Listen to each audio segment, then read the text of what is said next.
Mis pasos resonaban contra el mármol pulido del lobby del edificio más prestigioso de la ciudad. Era martes, 3 de la tarde, y había llegado con 15 minutos de anticipación a la entrevista que podría cambiar mi vida para siempre. El puesto de directora creativa en Montenegro & Asociados representaba todo por lo que había trabajado durante los últimos 10 años. La recepcionista, una mujer rubia de unos 30 años con un traje impecable, apenas levantó la vista cuando me acerqué a su escritorio. Su manicure perfecta contrastaba con mis uñas cortas y sin esmalte, evidencia de las noches que pasaba diseñando hasta altas horas. Buenos días.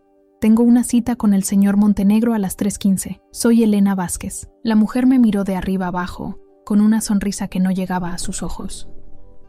Su mirada se detuvo en mi blazer negro, que aunque elegante, claramente no era de una marca de lujo. Mis zapatos, cómodos pero gastados por el uso diario en el metro, también captaron su atención despectiva. Ah, sí, la diseñadora gráfica, pronunció mi profesión como si fuera algo desagradable. El señor Montenegro está en una reunión importante, tendrá que esperar. Me dirigí hacia los sillones de cuero beige que dominaban la sala de espera. Mientras caminaba, escuché su voz susurrando a otra empleada que había aparecido junto a su escritorio. ¿Esa es la candidata para directora creativa? Por favor, mírale los zapatos, el bolso. Claramente viene de un barrio común y corriente. Su compañera, una morena con lentes de diseñador, se unió a la conversación en voz baja, pero lo suficientemente alta para que yo pudiera escuchar cada palabra desde mi asiento. ¿En serio creen que alguien así podría dirigir cuentas millonarias?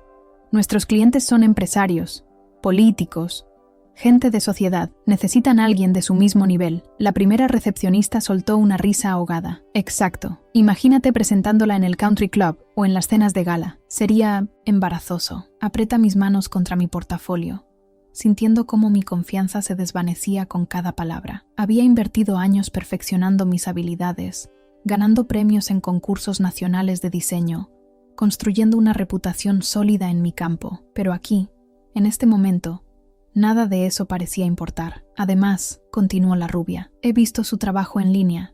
Es competente, supongo, pero nada extraordinario. Definitivamente no del calibre que exige Montenegro & Asociados. Mi estómago se contrajo. Había pasado semanas preparándome para esta entrevista, estudiando cada campaña que la agencia había producido, analizando su estilo, adaptando mi portafolio para demostrar cómo podría aportar valor a su equipo. Honestamente, dijo la morena ajustándose los lentes, creo que solo la están entrevistando por protocolo, ya sabes, para cumplir con las cuotas de diversidad.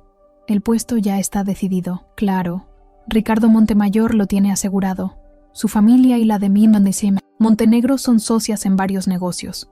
Además, él sí tiene la presencia que necesita un director creativo. Conocía a Ricardo Montemayor de Reputation, un diseñador mediocre cuyo mayor logro había sido heredar la cartera de clientes de su padre. Sus trabajos eran predecibles, carentes de innovación, pero su apellido le abría puertas que el talento nunca podría cerrar. «Pobrecita», murmuró la rubia con falsa compasión, viniendo aquí con esperanzas. Alguien debería decirle que no pertenece a este mundo. Las siguientes 2 horas fueron una tortura silenciosa. Cada vez que alguien entraba al lobby, las recepcionistas adoptaban una actitud profesional impecable, pero en cuanto se marchaban, volvían a sus comentarios despectivos sobre mi apariencia, mi procedencia, mis posibilidades. «Mira cómo se sienta», observó la morena, tan tensa. La gente de clase tiene naturalidad, elegancia innata. Ella se nota que está actuando. Cuando finalmente me llamaron para la entrevista, mis nervios estaban destrozados. La reunión con el señor Montenegro fue exactamente como las recepcionistas habían predicho. Formal,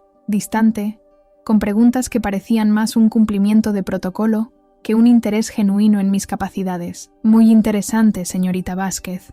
Estaremos en contacto. Al salir, las miradas de las recepcionistas me siguieron hasta la puerta. Escuché una última observación que me acompañó durante todo el trayecto a casa. Ella no vale nada. Es una pérdida de tiempo para gente de nuestro nivel. Esa noche lloré en mi pequeño apartamento, no solo por el rechazo laboral, sino por la humillación de ser juzgada no por mi trabajo o mis ideas, sino por mi clase social, mi ropa, mi procedencia. Me sentía invisible, insignificante, como si todo mi esfuerzo y talento no valieran nada en un mundo que valoraba más los apellidos que los logros. Pero la indignación, poco a poco, reemplazó a la tristeza. Decidí que no me rendiría.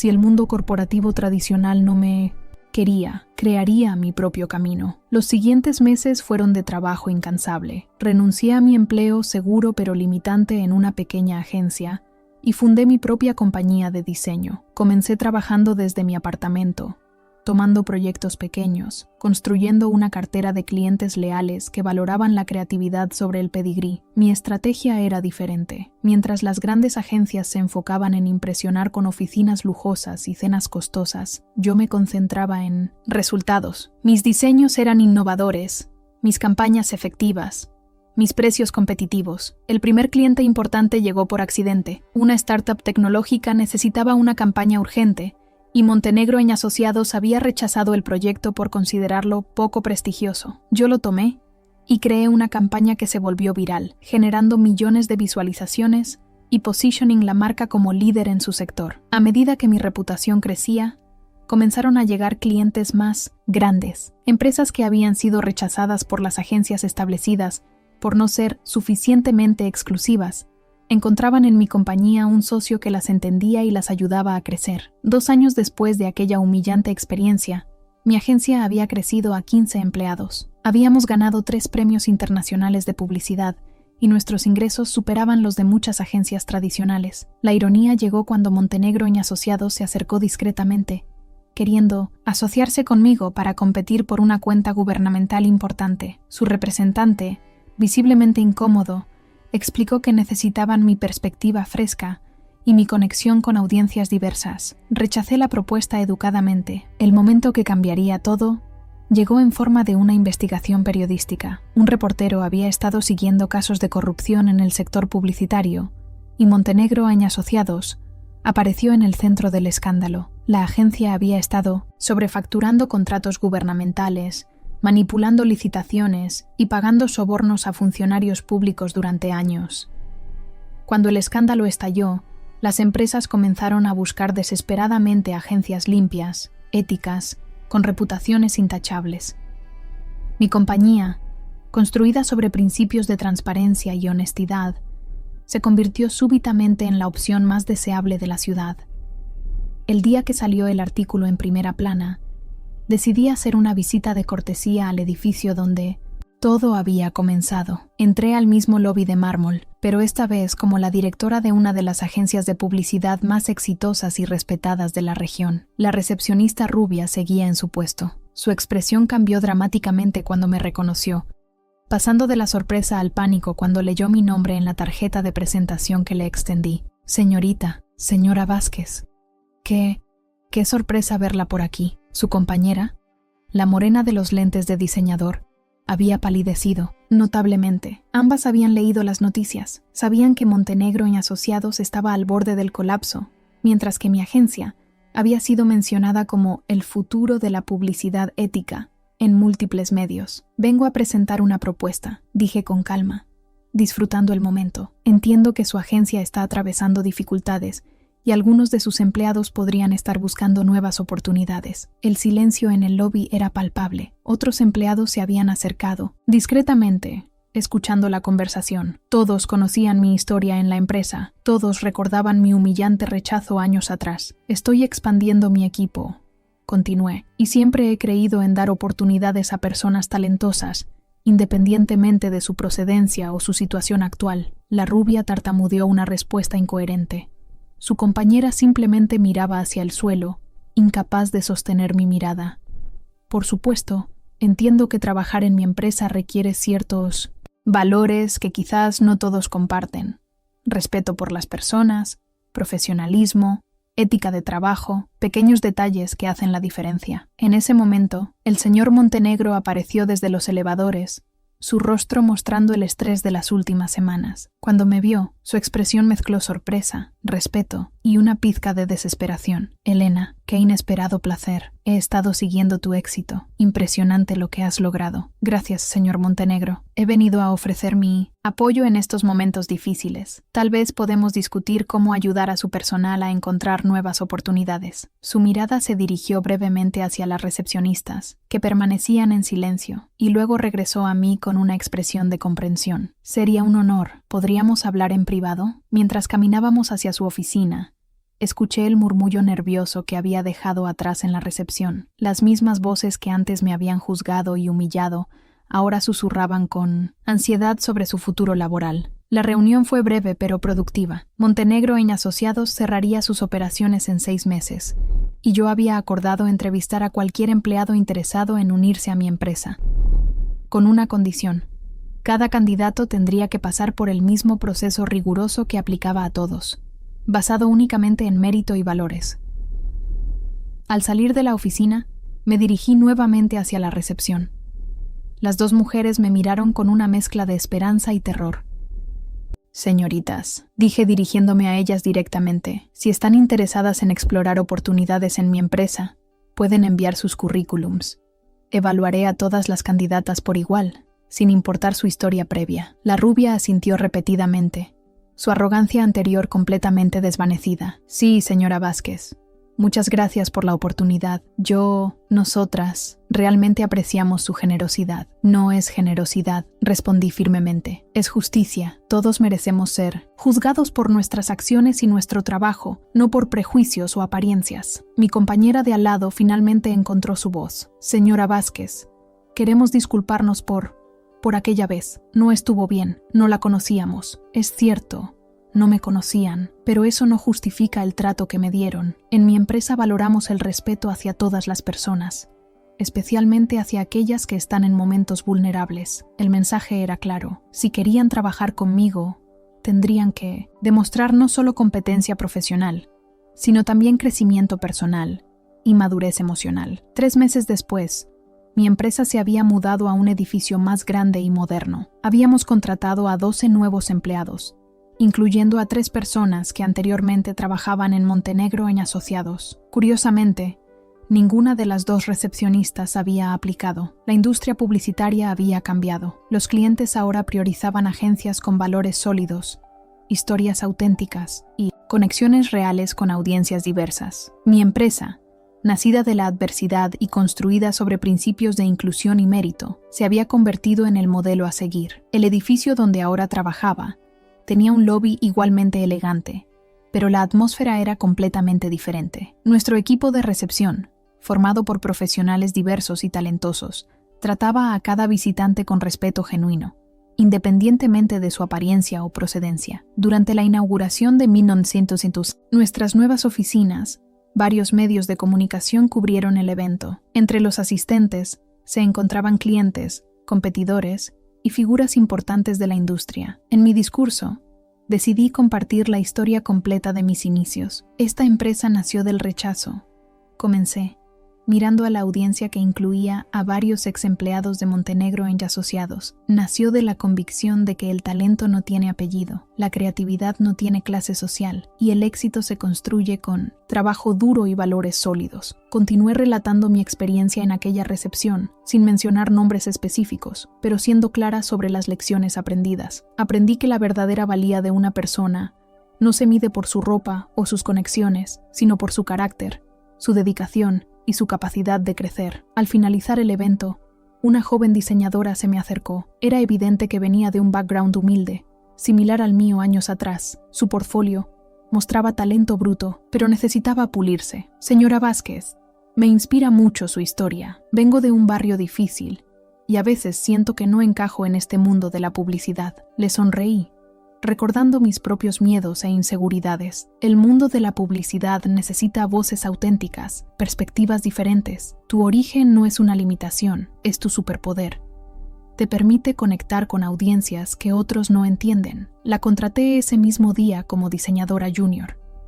6 meses después, nuestra agencia ganó el contrato publicitario más grande en la historia de la ciudad, una campaña nacional para promover la diversidad y la inclusión en el sector empresarial. La ironía no pasó desapercibida para nadie en la industria. El día del anuncio, los medios quisieron entrevistarme sobre el éxito de la campaña. Durante una de las entrevistas, El periodista me preguntó sobre los inicios de mi empresa. Hubo gente que me dijo que no valía nada, que no pertenecía a este mundo. Respondí honestamente. Pero esas voces se equivocaron. No porque yo sea especial, sino porque juzgaron valor basándose en criterios superficiales. La entrevista se volvió viral. Cientos de personas compartieron sus propias historias de rechazo y superación. La conversación nacional sobre clasismo y oportunidades en el mundo corporativo había comenzado. Una semana después, recibí una llamada inesperada. Era la recepcionista rubia de Montenegro en Asociados. Señora Vázquez, sé que no tengo derecho a llamarla, pero quería disculparme personalmente. He estado reflexionando mucho sobre aquella tarde. Mi comportamiento fue inexcusable. Su voz sonaba genuinamente arrepentida. Continuó: he estado desempleada desde que cerraron la agencia, no por falta de habilidades técnicas,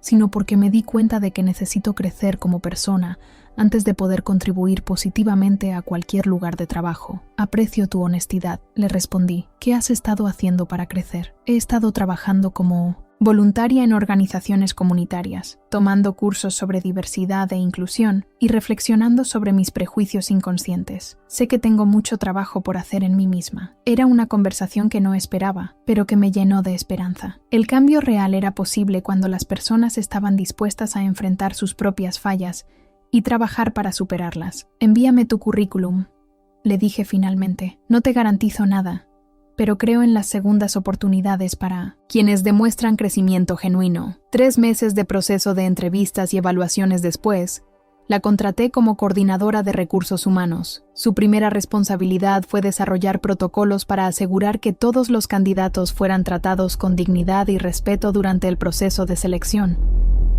Al año de abrir nuestras nuevas oficinas, mi agencia había triplicado su tamaño. Éramos reconocidos no solo por nuestro trabajo creativo, sino por nuestra cultura organizacional, inclusiva y ética. Empresas de todo el continente querían replicar nuestro modelo. Durante la ceremonia anual de la industria publicitaria, recibí el premio a Empresaria del Año. En mi discurso de aceptación, decidí cerrar el círculo de mi historia. Este premio no es solo mío, pertenece a todos aquellos que han sido subestimados, rechazados o humillados por no encajar en moldes preestablecidos. Pertenece a quienes decidieron que su valor no lo define la opinión de otros, sino sus propias acciones. Miré hacia la audiencia, donde ahora se sentaban representantes de las principales agencias, incluyendo a mi antigua empleada, quien había ayudado a establecer nuevos estándares de inclusión en nuestra industria. Hace años, alguien dijo que yo no valía nada. Hoy entiendo que tenían razón, pero no de la manera que pensaban. No valía nada para un sistema que prioriza privilegios sobre talento, conexiones sobre carácter, apariencias sobre sustancia, y me siento orgullosa de no haber valido nada para ese sistema. La ovación fue ensordecedora. Después de la ceremonia, docenas de jóvenes profesionales se acercaron para compartir sus propias historias y buscar consejo. El legado de aquella tarde humillante en la recepción había evolucionado completamente. Lo que comenzó como una experiencia dolorosa se había transformado en el fundamento de una empresa que estaba cambiando la industria publicitaria para mejor. 5 años después de aquella primera entrevista fallida, mi agencia se había convertido en la más grande y respetada del país. Habíamos abierto oficinas en 3 ciudades, empleábamos a más de 100 personas, y nuestros clientes incluían desde startups innovadoras hasta corporaciones multinacionales. Pero el éxito más importante no se medía en números. Se medía en las historias de las personas que habían encontrado oportunidades en nuestra empresa, en los cambios que habíamos inspirado en la industria y en la cultura de respeto y dignidad que habíamos ayudado a establecer. La recepcionista que una vez me humilló se había convertido en una de nuestras directoras de recursos humanos más respetadas. Su transformación personal era un testimonio de que las personas pueden cambiar cuando están dispuestas a hacer el trabajo interno necesario. Durante nuestra celebración del 5º aniversario, le pedí que compartiera algunas palabras con el equipo. Su discurso fue emotivo y poderoso. Hace años, juzgué a alguien basándome en prejuicios y superficialidades. No solo estaba equivocada sobre esa persona específica, sino que estaba equivocada sobre la naturaleza misma del valor y el potencial humano. Elena me enseñó que la verdadera medida de una persona no está en su origen, sino en su destino, no en dónde comienza, sino en qué decide hacer con las oportunidades que se le presentan. Esa noche, reflexionando sobre el camino recorrido, me di cuenta de que la humillación que una vez me rompió el corazón había sido, paradójicamente, el catalizador más poderoso de mi éxito, no porque la humillación fuera necesaria o justificada, sino porque me había forzado a definir mi propio valor independientemente de la validación externa. La empresa que había construido no era solo un negocio exitoso, era una declaración viviente de que el mérito puede triunfar sobre el privilegio, que la inclusión es más fuerte que la exclusión, y que las personas que son subestimadas a menudo tienen la mayor capacidad para sorprender al mundo. Aquella tarde en la recepción, cuando me dijeron que no valía nada, no sabían que estaban hablando con alguien que redefiniría completamente lo que significa tener valor en nuestra industria. Mi nombre en las noticias no solo representaba éxito empresarial, sino una revolución silenciosa hacia un mundo laboral más justo y humano. Pero la historia no terminaba ahí. El éxito, descubrí, trae sus propios desafíos y responsabilidades. Con el crecimiento de mi empresa llegaron nuevas pruebas que pondrían a prueba no solo mis habilidades empresariales, sino también mis principios fundamentales. El primer gran desafío llegó cuando una corporación multinacional nos ofreció el contrato más lucrativo en la historia de mi empresa. La propuesta era tentadora: $50 millones para una campaña global que posicionaría a nuestra agencia en el mercado internacional. Sin embargo, había una condición que me hizo dudar profundamente. Necesitamos que el equipo principal de la campaña tenga cierto perfil, explicó Margaret Thornfield, la directora de marketing de la corporación, durante nuestra reunión en su oficina de lujo en Manhattan. Nuestros clientes esperan trabajar con personas que representen ciertos valores tradicionales. Sus palabras eran cuidadosamente elegidas, pero el mensaje era claro. Querían que ocultara a los miembros más diversos de mi equipo y pusiera al frente solo a aquellos que encajaran con sus estereotipos de profesionalismo tradicional. Señora Thornfield, respondí manteniendo la calma. Mi equipo ha llegado hasta aquí precisamente porque valoramos el talento auténtico sobre las apariencias. No voy a esconder a las personas que han hecho posible nuestro éxito. Su sonrisa se endureció. Señora Vázquez, estamos hablando de $50 millones. Estoy segura de que puede encontrar una forma de hacer que esto funcione para todos. Esa noche, convoqué una reunión de emergencia con mi equipo directivo. En la sala de juntas se encontraban las personas más talentosas con las que había trabajado. Marcus Johnson, un estratega brillante afroamericano que había transformado campañas fallidas en éxitos rotundos. Sofía Restrepo, una creativa colombiana cuyas ideas habían ganado premios internacionales. David Kim, un analista de datos coreano-americano cuyas insights habían revolucionado cómo entendíamos a nuestras audiencias, y Carmen Torres, una directora de cuentas puertorriqueña que había construido relaciones inquebrantables con nuestros clientes más importantes. Nos enfrentamos a una decisión que definirá quiénes somos como empresa, les dije, explicando la situación. Podemos tomar este contrato y comprometer nuestros valores, o podemos mantener nuestros principios y buscar otro camino. Marcus fue el primero en hablar. Elena, todos sabemos lo que significa este contrato. Podría llevarnos al siguiente nivel globalmente. ¿Pero a qué costo?, interrumpió Sofía. Si aceptamos estas condiciones, ¿qué mensaje enviamos a todos los jóvenes profesionales que nos ven como un ejemplo? ¿Que al final del día, los principios se venden por dinero? David, siempre analítico, presentó los números. Financieramente, rechazar este contrato nos costará 2 años de crecimiento, pero aceptarlo podría costarnos nuestra reputación y credibilidad a largo plazo. Carmen,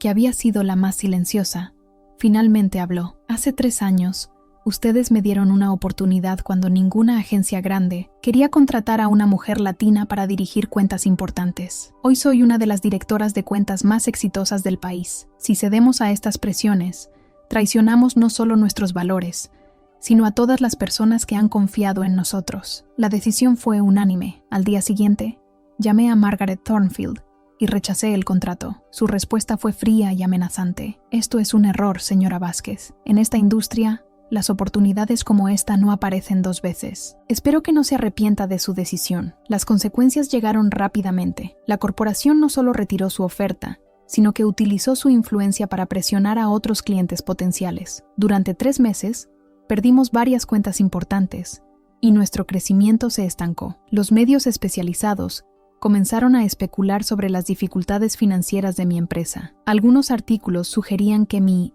idealismo estaba llevando la compañía a la bancarrota. Antiguos competidores, que habían permanecido callados durante nuestro ascenso, ahora comentaban públicamente sobre la inevitable caída de nuestra agencia. Elena Vázquez construyó una empresa sobre bases emocionales en lugar de comerciales, declaró Ricardo Montemayor en una entrevista.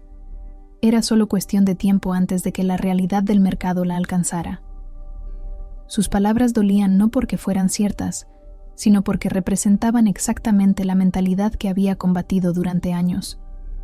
La idea de que hacer lo correcto era incompatible con el éxito comercial. Durante esos meses difíciles, varios miembros del equipo recibieron ofertas tentadoras de otras agencias. Una noche, Marcus vino a mi oficina con una expresión seria. Elena, necesito ser honesto contigo. Williams & Partners me ofreció el doble de mi salario actual para unirme a ellos como director creativo. Mi corazón se hundió.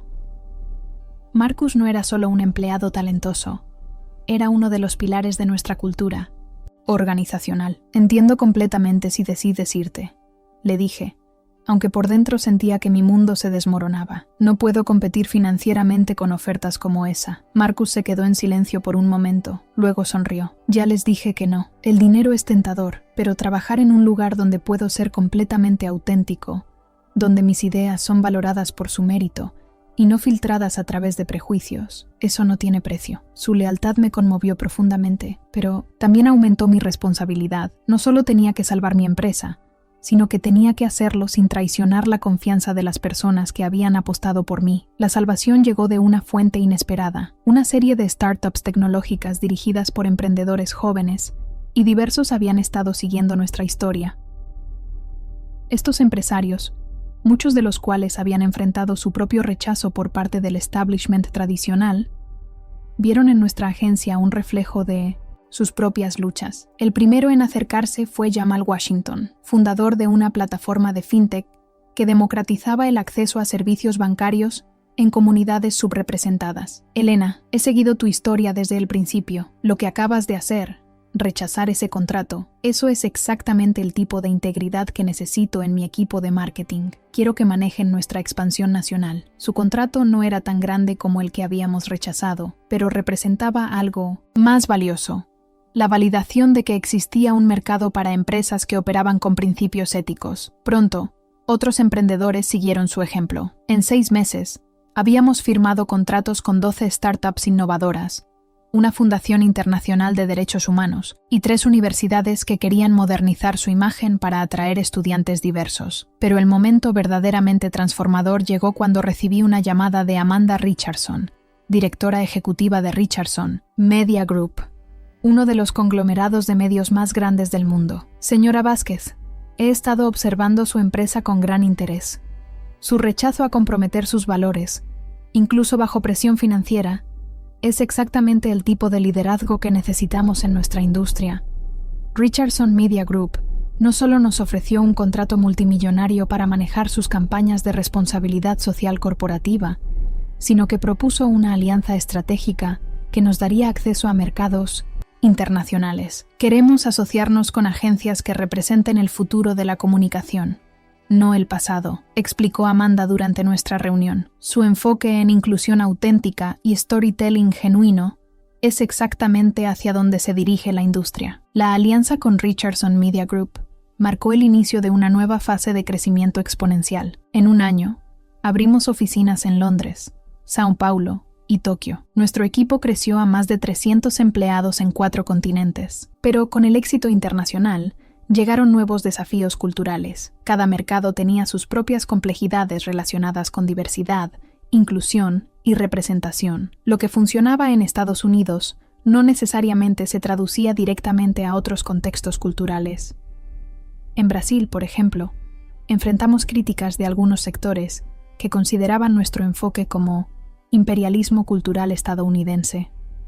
En Japón, nuestras campañas iniciales fallaron porque no entendíamos completamente las sutilezas de la comunicación en esa cultura. Estos fracasos fueron humillantes, pero también educativos. Me di cuenta de que la verdadera inclusión no significa imponer un modelo único globalmente, sino adaptar nuestros principios fundamentales a las realidades locales de cada mercado. Contraté directores regionales nativos de cada país, personas que entendían profundamente sus culturas locales, pero compartían nuestros valores fundamentales de respeto e inclusión. Esta decisión no solo mejoró la efectividad de nuestras campañas, sino que enriqueció nuestra perspectiva global. Yuki Tanaka, nuestra directora en Japón, me enseñó sobre el concepto de omotenashi, hospitalidad genuina, que anticipa las necesidades sin ser pedida. Este principio transformó cómo estructurábamos nuestras presentaciones a clientes. Carlos Mendoza, nuestro director en Brasil, introdujo el concepto de jeitinho brasileiro, la creatividad para encontrar soluciones innovadoras dentro de limitaciones. Esta perspectiva revolucionó cómo abordábamos proyectos con presupuestos limitados. Sarah Mitchell, nuestra directora en Londres, aportó su experiencia en navegación de estructuras corporativas tradicionales, ayudándonos a comunicar nuestros valores de manera que resonara con audiencias más conservadoras, sin comprometerlos. A medida que nuestra red global se fortalecía, comenzamos a notar un patrón interesante. Los clientes más exitosos y leales no eran necesariamente los más grandes o tradicionales, sino aquellos que estaban genuinamente comprometidos con el cambio y la innovación. Este descubrimiento llevó al desarrollo de nuestra teoría del cliente ideal, un framework que identificaba organizaciones con mayor probabilidad de éxito a largo plazo, basándose en su apertura al cambio, su autenticidad en valores declarados y su disposición a medir éxito más allá de métricas puramente financieras. 5 años después de rechazar aquel contrato de $50 millones, nuestra facturación anual superaba los 200 millones. Pero más importante aún, habíamos demostrado que era posible construir un imperio empresarial sin sacrificar principios fundamentales. El reconocimiento de la industria llegó en formas que nunca había imaginado. Harvard Business School desarrolló un caso de estudio sobre nuestra empresa que ahora se enseña en programas de MBA alrededor del mundo. El caso, titulado Principios versus Ganancias, el dilema de Vázquez, se había convertido en material obligatorio para cursos de ética empresarial. Cuando me invitaron a hablar en Harvard, la ironía no me pasó desapercibida. Años atrás, instituciones como esta habían parecido inalcanzables para alguien de mi background. Ahora, estudiantes de las mejores universidades del mundo estudiaban mis decisiones empresariales. Durante mi conferencia en Harvard, un estudiante de MBA me preguntó: «Señora Vázquez, ¿alguna vez se arrepiente de haber rechazado aquel contrato de 50 millones? Financieramente, ¿no habría sido mejor aceptarlo y gradualmente influir desde adentro?» La pregunta me hizo reflexionar profundamente. «Es una excelente pregunta», respondí. «Matemáticamente, tal vez habríamos tenido más dinero a corto plazo, pero habríamos perdido algo infinitamente más valioso, nuestra alma como organización». Continué explicando: «Cuando comprometemos nuestros valores fundamentales una vez, se vuelve más fácil hacerlo la segunda vez. Eventualmente, te despiertas un día y no reconoces la empresa que has construido. El verdadero costo de ese contrato no habría sido de 50 millones, sino la pérdida de nuestra identidad». Después de la conferencia, varios estudiantes se me acercaron para compartir sus propias historias de discriminación y exclusión. Me di cuenta de que mi experiencia, aunque dolorosa, había abierto un camino que otros ahora podían seguir con mayor confianza. Uno de los estudiantes, una joven latina de primera generación, universitaria, me dijo algo que me impactó profundamente. «Señora Vázquez, antes de conocer su historia, pensaba que tenía que elegir entre ser auténtica y ser exitosa. Usted me mostró que la autenticidad puede ser la clave del éxito verdadero». Esa conversación me inspiró a establecer la Fundación Elena Vázquez para Emprendedores Diversos, una organización sin fines de lucro dedicada a apoyar a emprendedores de backgrounds subrepresentados. La fundación ofrecía mentorías, microcréditos y más. Importante aún, una red de apoyo para personas navegando los desafíos de construir empresas en industrias dominadas por élites tradicionales. El primer beneficiario de la fundación fue Miguel Santos, un joven diseñador de origen mexicano cuyo talento era indiscutible, pero que había sido rechazado por múltiples agencias por su acento y su procedencia. Con nuestro apoyo, Miguel fundó su propia boutique creativa que se especializaba en marketing para comunidades latinas. 3 años después, la agencia de Miguel había crecido tanto que se convirtió en nuestro socio estratégico para el mercado hispano en Estados Unidos. Su éxito no solo validó nuestro modelo de apoyo, sino que demostró el valor comercial de la diversidad auténtica. La fundación creció rápidamente. En 5 años, habíamos apoyado a más de 200 emprendedores diversos, que colectivamente habían creado más de 3,000 empleos y generado ingresos superiores a los $500 millones. Pero quizás el impacto más significativo de la fundación fue cultural. Habíamos comenzado a cambiar la narrativa sobre quién podía ser empresario exitoso. Los medios especializados empezaron a cubrir más historias de emprendedores diversos.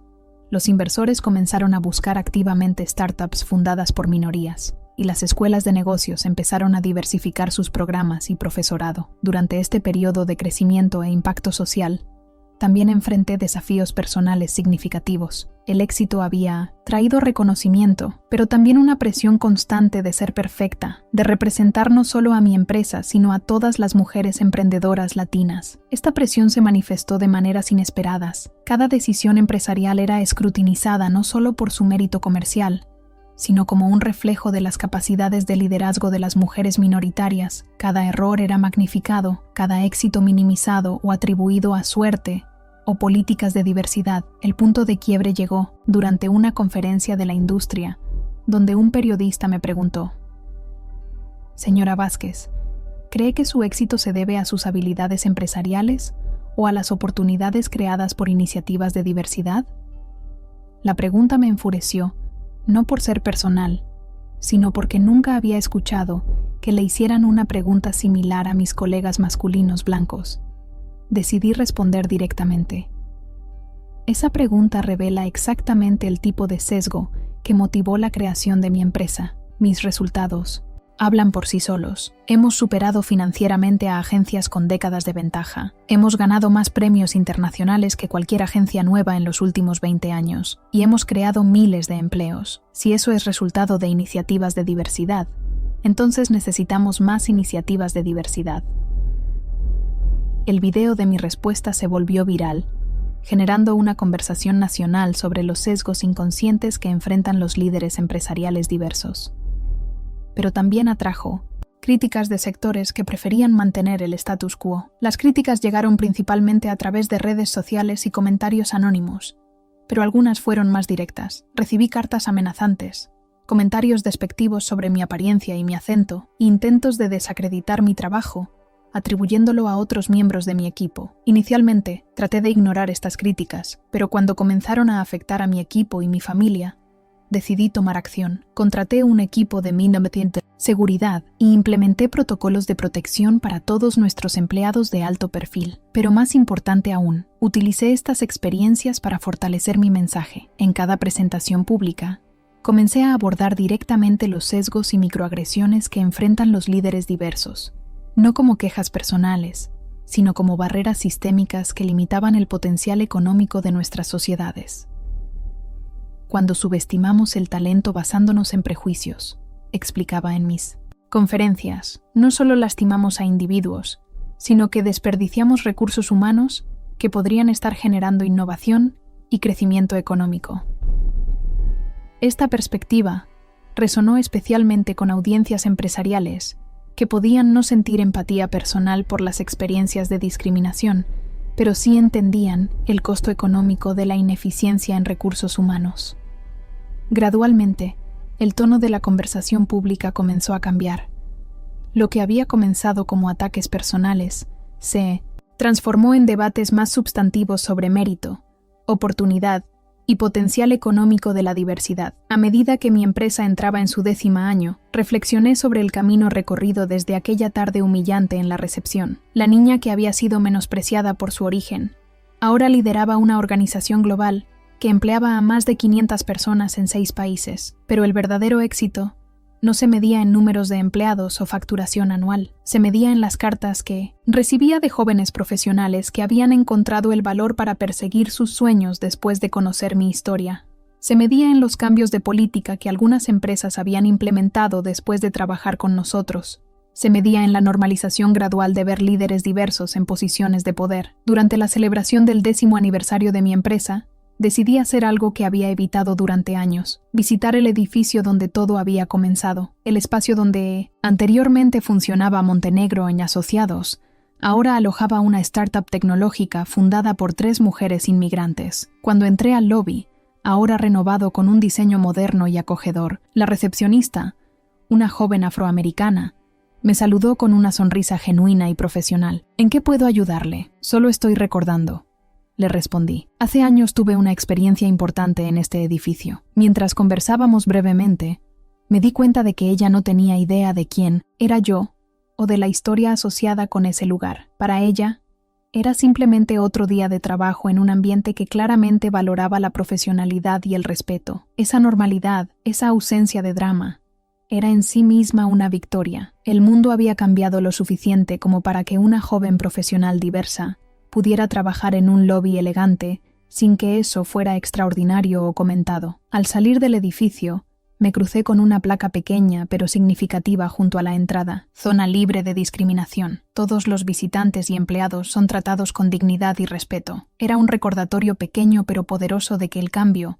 aunque lento, era posible y duradero. Esa noche, escribí en mi diario algo que no había articulado antes. Mi mayor éxito no es haber construido una empresa exitosa, es haber contribuido a un mundo donde la próxima joven que entre a una recepción elegante sea juzgada por su potencial, no por su procedencia.